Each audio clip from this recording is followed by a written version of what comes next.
আসসালামু আলাইকুম। Hello guys,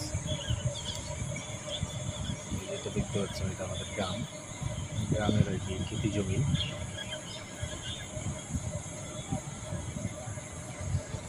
খেতি জমি যে মাটি কাটা দেখতেছেন, এটা হাল দিয়েছে, এখানে কিছু সুন্দর ধান লাগাবে।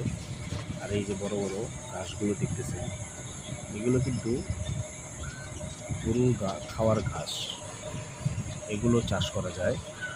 এখন আপনারা দেখবেন যে গরুর খাওয়ার জন্য ঘাস চাষ করে কৃষকরা। তো আপনারা দেখতে পাচ্ছেন এই পাশেও খেতি জমি, এখানেও ধান চাষ করবে।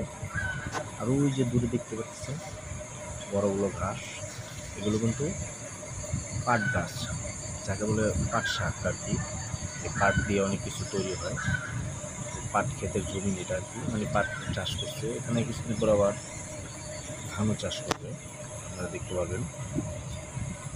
আর বিশেষ করে এই যে গ্রামের, এটা কোনো আরেকটা গ্রাম, যেখান থেকে টোটো করতেছি এটা একটা গ্রাম, ওই পাশে আরেক গ্রাম। আপনারা যে দেখছেন এই যে ক্ষেতের দুই পাশে এটা মাঝখানটা আইল, এটারে কিন্তু গ্রামে ক্ষেতের জমিতে আইল বলে। ধান ক্ষেতের মাঝখানটা যে চিকন রাস্তাটা যায় সেটাকে আইল বলে হয়। বিশেষ করে ওই যে ওইখানে দেখতেছেন, এই যে এখানে আমি জুম করে দেখাচ্ছিলাম, এটা একটা ছোট জঙ্গল। এটা নিয়ে আমি একটা পরে ভিডিও দেবো। যাই হোক, আর আপনারা এই যে ছোট ছোট ঘরগুলো দেখতেছেন, এগুলো কিন্তু মানুষ থাকার ঘর না। এগুলোতে খেতে যে পানি দেয়, মেশিন থাকে, মোটর পানি ওঠায়, ওই মোটর থাকে এখানে। তার জন্য মানে অনেক খেতি জমি যাদের বেশি তারা নিজেরা লাগিয়ে নেয়।